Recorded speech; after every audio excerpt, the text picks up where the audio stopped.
Release ಮಾಡಿದ್ರೆ help ಆಗುತ್ತೆ sir. ಆಯ್ತು, ಕುತ್ಕೊಳ್ಳಿ ಜಾಧವ್, ಈಗ ಬಂದು ಮಾತಾಡ್ತೀರಾ. ಅಧ್ಯಕ್ಷ, ರಾಜ್ಯಾದ್ಯಂತ ಚನ್ನಬಸಪ್ಪ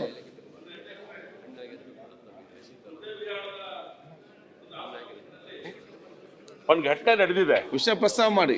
ವಿಷಯ ಅಂತ ಹೇಳಿದ್ರೆ DCDC ಅನ್ನುವಂತ ಒಂದು ಡಯಾಲಿಸಿಸ್ ಮಾಡುವಂತ ಒಂದು ಏಜೆನ್ಸಿಗೆ ಒಂದು ಅವಕಾಶವನ್ನು ಮಾಡಿಕೊಟ್ಟಿದ್ದಾರೆ.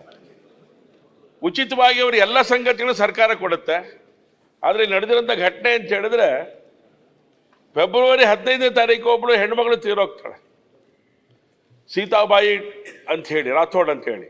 ಆ ಹೆಣ್ಮಗಳು ತೀರೋಗ್ತಾಳೆ. ಫೆಬ್ರವರಿ 15 ತೀರೋಗ್ತಾಳೆ.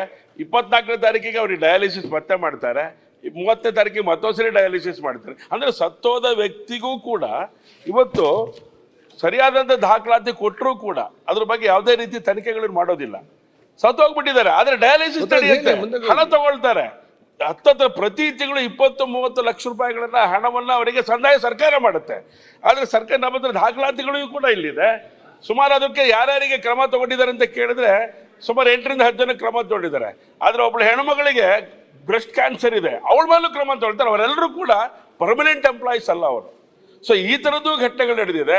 ಆದ್ರೆ ಸತ್ತಂತ ವ್ಯಕ್ತಿಗೂ ಡಯಾಲಿಸಿಸ್ ಮಾಡುವಂತ ಒಂದು ವ್ಯವಸ್ಥೆ ಈ ಸರ್ಕಾರದ ವ್ಯವಸ್ಥೆ ಇದೆ ಅಂತ ಹೇಳಿದ್ರೆ ಇದನ್ನ ನಾವು ಹೇಗೆ ಮುಂದಕ್ಕೆ ತಗೊಂಡು. ಮತ್ತೆ ಇನ್ನೊಂದು ಸಂಗತಿ ತಮ್ಮ ಗಮನಕ್ಕೆ ತರ್ತಾರೆ, ಇವರಿಗೆ ಮತ್ತೊಂದು 50 ಮಿಷನ್ಗಳನ್ನು ಕೊಡುವಂತ ಕೆಲಸನೂ ಕೂಡ ಒಂದು ಹುನ್ನಾರ. ಇದು ಗಂಭೀರವಾಗಿ ತಗೊಳ್ಬೇಕಾಗಿರುವಂತದ್ದು ಬಹಳ ಅಗತ್ಯ ಇದೆ. ಸರಿಯಾದಂತ ಒಂದು ಇದರಿಂದ ಒಂದು ತನಿಖೆ ಮಾಡುವಂಥದ್ದು ಬಹಳ ಅಗತ್ಯ ಇದೆ. ಭ್ರಷ್ಟಾಚಾರಕ್ಕೆ ಕುಮ್ಮಕ್ಕು ಕೊಡುವಂಥದ್ರಲ್ಲಿ ಇದ್ರೊಳಗೂ ಸತ್ತೋರ್ ಮೇಲೂ ಕೂಡ ಭ್ರಷ್ಟಾಚಾರ ನಡೆಯುತ್ತೆ ಅಂತ ಹೇಳಿದ್ರೆ ಇದು ಯಾರು ಕೂಡ ಸಾಧ್ಯ ಇಲ್ಲ. ಸರ್ಕಾರ ಸನ್ಮಾನ್ ಆರೋಗ್ಯ ಸಚಿವರು ಇಲ್ಲ, ಒಂದ್ ಸೆಕೆಂಡ್, ಆರೋಗ್ಯ ಸಚಿವರು ಇಲ್ಲ ಅಧ್ಯಕ್ಷರೇ. ಅದು ಮುದ್ದೆ ಡಯಾಲಿಸಿಸ್ ಇಶ್ಯೂ ಇದೆ, ಅದು ನನಗೂ ಉತ್ತರ ಕೊಟ್ಟಿಲ್ಲ ಅವರು.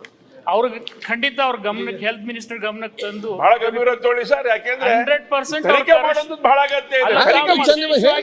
ಬಿಜಾಪುರ ಜಿಲ್ಲೆ ಮುದ್ದೇಬೇಳ ತಾಳಿಕೋಟಿ ಅಂತ ಹೇಳಿ ತಾವು ಹೇಳಿದ್ದೀರಿ, ಅದನ್ನ ನಾನು ಕೊಡಿ, ನಾನು ಖಂಡಿತ ಅದ್ರ ಉತ್ತರ ಕೊಡಿಸ್ತೀನಿ, ಈಗಲೇ ಕೊಡ್ತೀನಿ. ಓಕೆ.